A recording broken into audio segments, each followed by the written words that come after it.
Utak-utiklah IKN itu, teman-teman sekalian. Lagi suasana kayak gini, IKN harus dihentikan. Total, itu udah dapat berapa? Karena Pak Jokowi akan minta duit dari subsidi itu buat IKN. For sure. Jadi akan dialihkan ke rakyat itu 24 triliun, kata Ibu Sri Mulyani. Tapi Pak Jokowi akan minta agar ditambah anggaran untuk IKN. Kereta cepat, kemudian 73 triliun anggaran untuk menyuntik BUMN. Itu dihitung semua udah lebih dari 100 triliun. Pemerintah tidak mau berkorban. Rakyatnya terus yang berkorban. Pemerintahan zalim ini namanya. Jadi apa yang akan terjadi pada kalian? Kembali ke kepentingan anak muda ya. Waktu kalian sudah bekerja jadi profesional atau jadi pengusaha, kalian akan diwariskan oleh alam yang makin rusak dan utang yang menggunung. Maka bersuaralah kalian.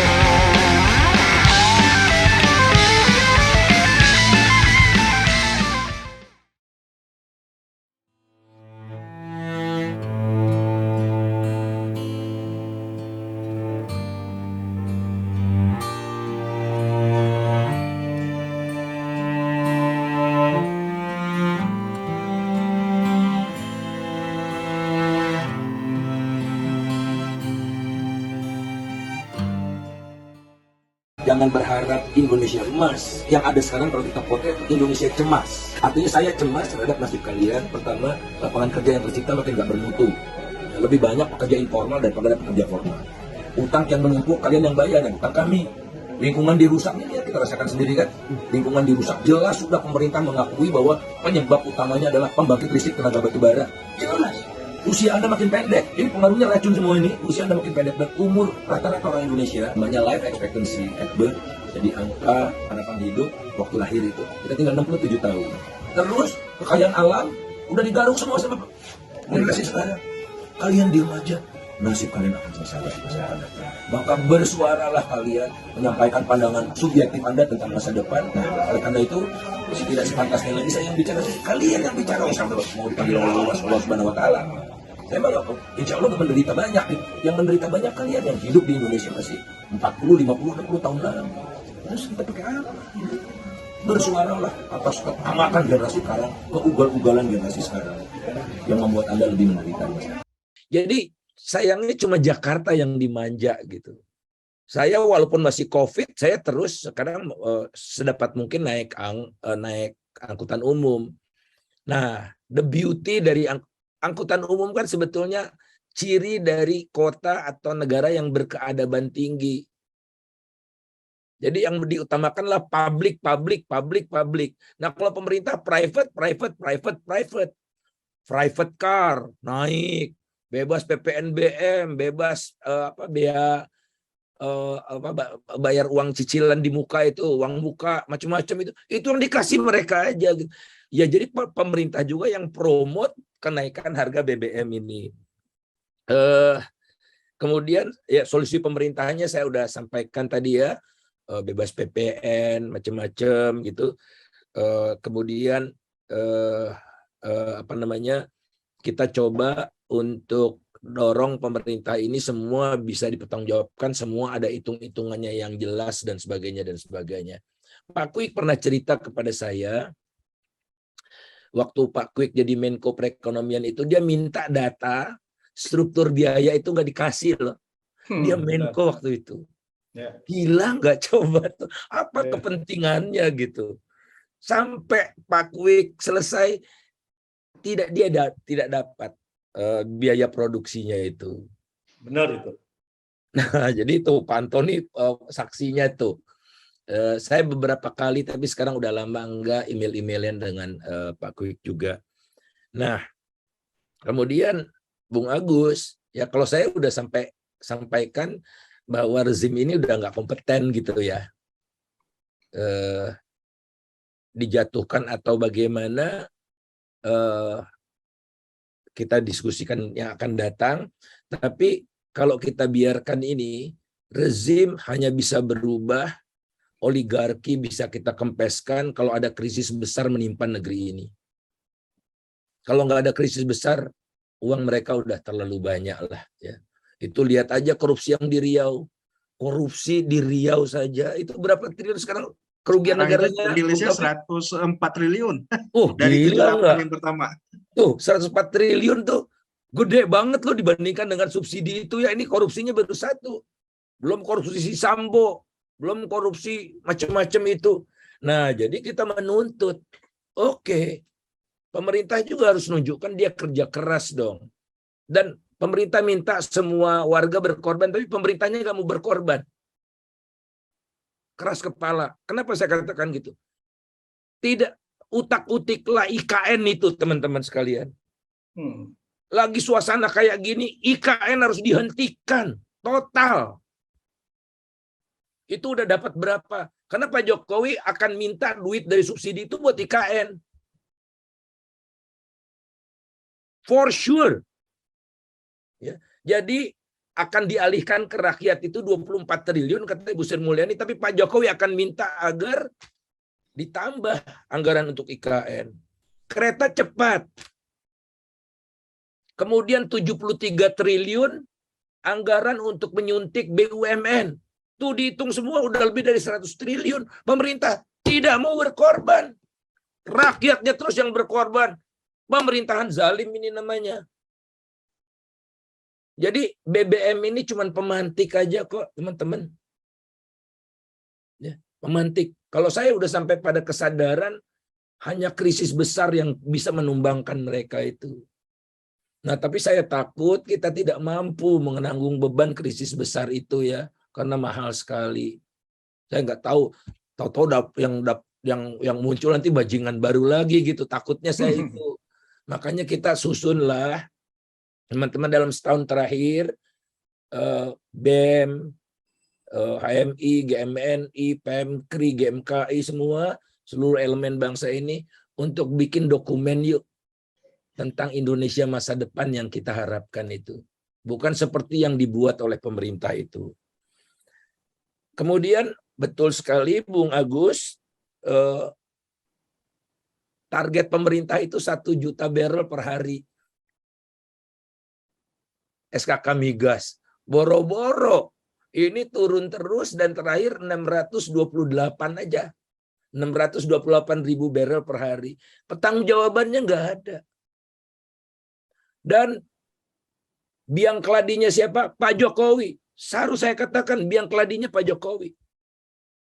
Kenapa saya katakan Pak Jokowi biang keladinya? Pak Jokowi lah yang membatalkan atau mengubah proyek Masela dari offshore ke onshore, yang menyebabkan investor asingnya cabut. Tinggal impact pun sekarang kalang kabut. Coba kalau tidak ada intervensi dari Pak Jokowi, intervensi silahkan ya, tapi pakai aturan. Karena saya ikut terlibat dalam kajian itu. Saya diminta jadi wakil ketua tim monitoring kajian oleh pemerintah. Awalnya offshore, itu proyek migas terbesar sepanjang masa di Indonesia. Investasinya pertama kali di atas 10 miliar US dollar itu si Masela itu. Jadi fenomenal sekali. Sudah diputuskan offshore ya, di tengah laut. Kemudian ada 2 menteri, Pak Riza Ramli kawan kita dan Pak Luhut ngotot onshore. Pak Jokowi bingung, Pak Jokowi memerintahkan agar dikaji oleh lembaga independen. Nah, keluarlah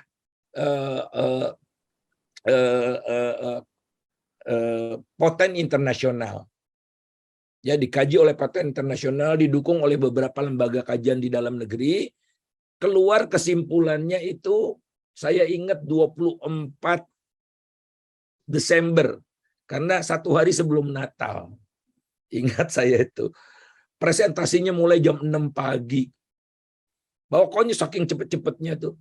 Dikasih ke Pak Jokowi, dalam suatu kesempatan Pak Jokowi di Pontianak, di Kalimantan Barat, mengatakan, saya putuskan onshore tanpa ada kajian yang jelas.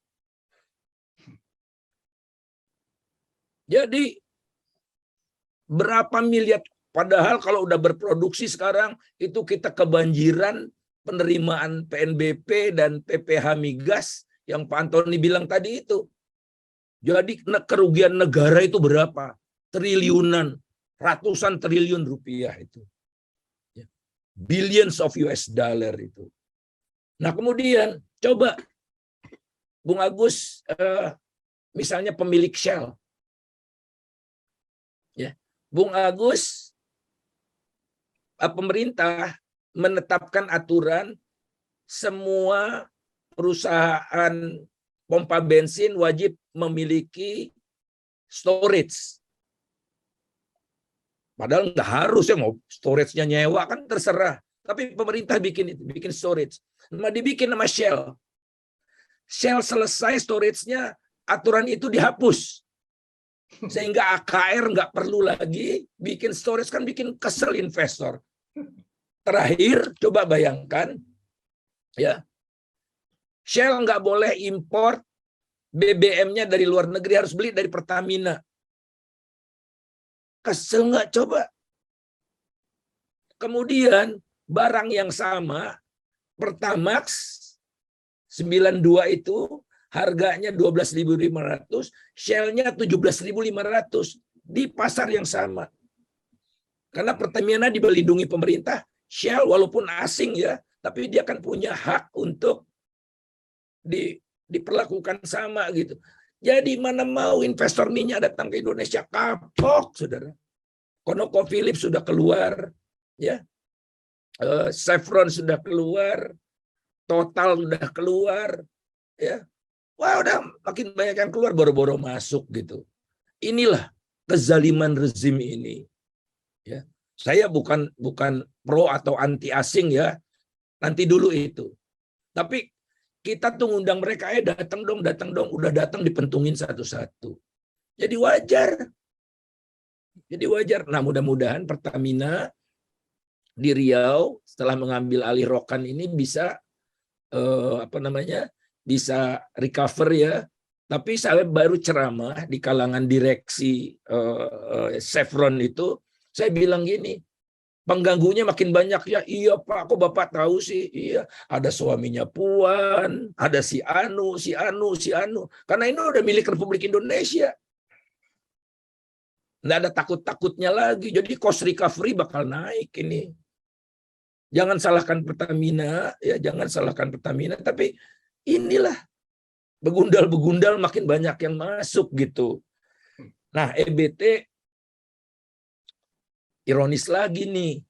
Jadi undang-undang pajak yang baru, ya, undang-undang pajak yang baru itu mewajibkan pemerintah untuk mengenakan pajak atas energi yang kotor. Tapi tidak semua dulu. Tahap pertama adalah pembangkit listrik tenaga batu bara. Pajak karbonnya cuma 30 mulai 1 April. Pajak karbonnya cuma Rp30 per ton CO2. Rp30. Di Singapura Rp250.000. Oke, jangan bandingkan Singapura. Saya bandingkan dengan rata-rata dunia, pajak karbon itu Rp500.000 per ton. Rp500.000. Indonesia Rp30. Itu pun mulai 1 April ditunda jadi 1 Juli. Dan sudah diumumkan 1 Juli ditunda untuk waktu yang tidak bisa ditentukan. Nggak serius. Itulah. Jadi apa yang akan terjadi pada kalian? Kembali ke kepentingan anak muda ya. Waktu kalian sudah bekerja jadi profesional atau jadi pengusaha, kalian akan diwariskan oleh alam yang makin rusak dan utang yang menggunung. Maka bersuaralah kalian. Karena yang paling rugi adalah kalian. Saya udah mati. Saya harusnya nggak ngotot-ngotot amat kalau kepentingan pribadi ya. Tapi kan saya punya anak, punya cucu, punya mahasiswa, punya kerabat, punya generasi muda yang harus sekarang lebih cerewet. Jadi sekali lagi BBM kita jadikan momentum untuk konsolidasi total, untuk benahi negeri ini secara struktural. Makasih.